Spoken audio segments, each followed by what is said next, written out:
Creamer Media's Mining Weekly is interviewing Dilley Naidoo, the Director of Business Development at Rifle Shot Performance, a business performance company.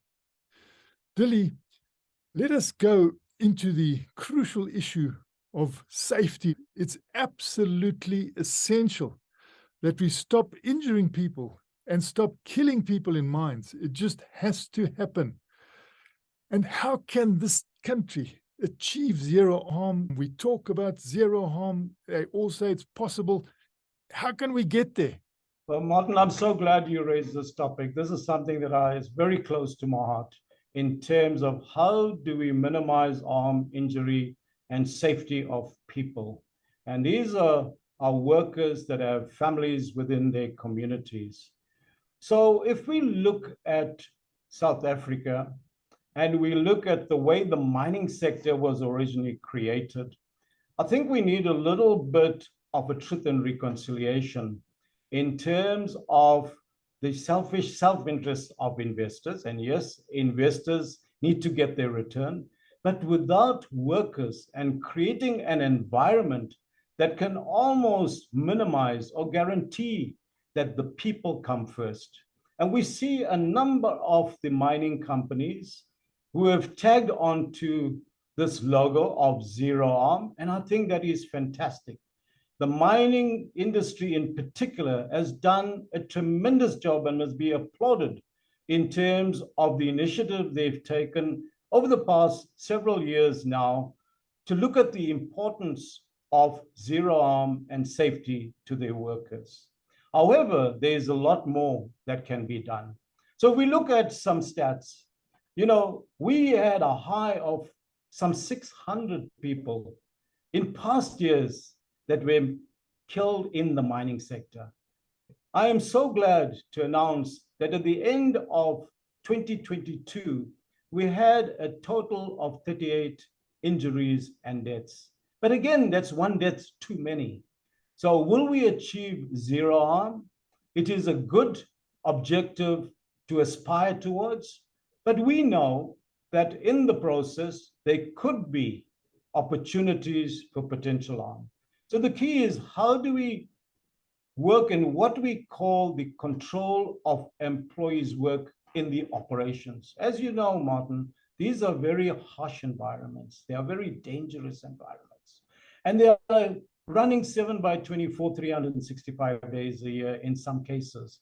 And a number of these casualties takes place during the shift changeovers. And if we look at an area of the control of employee of work, and we take one particular area with the issuing of permits for employees to be granted access into a particular area.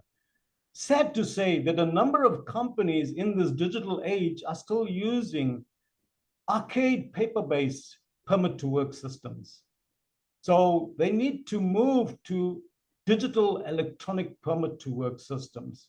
So some of the systems that we've implemented gives you, from an employee access perspective, to say, Martin is mounted, you are granted access to this particular area. You're also linked up to your competencies management system so that you can be competent and matched against your task work order that is assigned to you.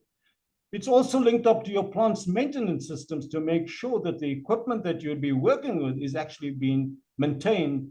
And then it's linked up to learning systems so that you can be trained and educated, as well as your governance, risk, and compliance.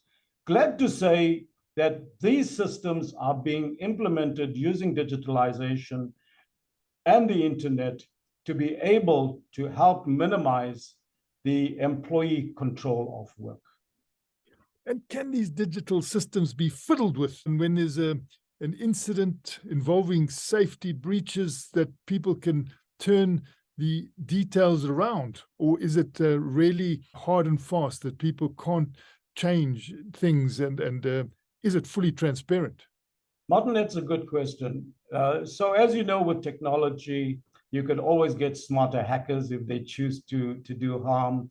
But vis-a-vis paper-based systems, and looking at our case studies of the companies that we've implemented the electronic permit to work systems, there's almost been zero incidents in those companies. So clearly, all things being equal, we have helped minimize through a digital electronic permit to work system in terms of identifying the potential fatalities to start with and isolating those areas. And secondly, you have an audit trail, which is date and time stamped in the unlikely event of an incident. Your third-party auditing companies would be able to do these, and so that the mine doesn't get shut. So very costly, as you know, if that happens to a mining company. And it's very difficult to manage downtime and the impact of that on paper. Does this change when you use a digital method? Absolutely. As you know, Martin, if I had to make a comparison with the financial services sector, I'm sure today you're using the internet to do banking, and it's almost instantaneous. You're using your mobile phone, and the banks have closed their banks down. So with a digital system like this, an example would be one of our clients told us, with the savings on the contractor wait times, that they've paid for the system itself. So as you know, there's permanent employees, and a number of the mining companies have contractors. So clearly, this has been a tremendous time saving in terms of using an electronic digitalized permit to work system. So tell us what the era would be like. What era can we enter if we go fully into this live, transparent, easily audited system that you say is possible and there to get?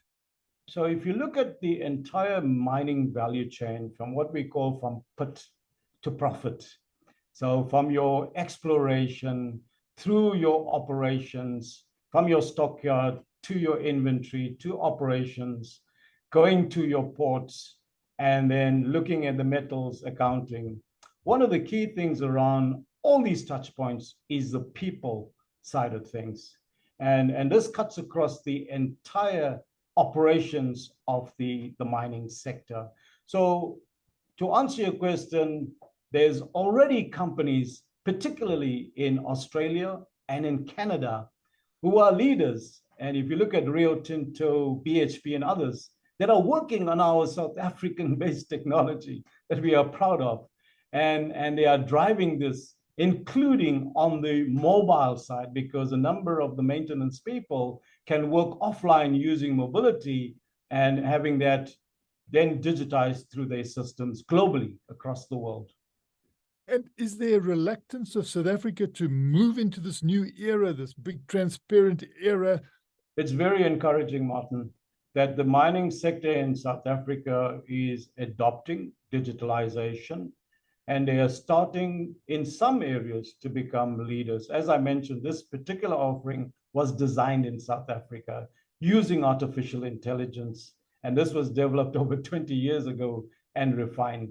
South African companies are approaching us on a monthly basis, and international companies, including companies like Vedanta Resources and Reliance in India, that are becoming very conscious of the use of technology in all the areas, including what we're talking about today, which is the safety of people and the control of employees at work. That was Creamer Media's Mining Weekly, speaking to Dilley Naidoo, the Director of Business Development at Rifle Shot Performance.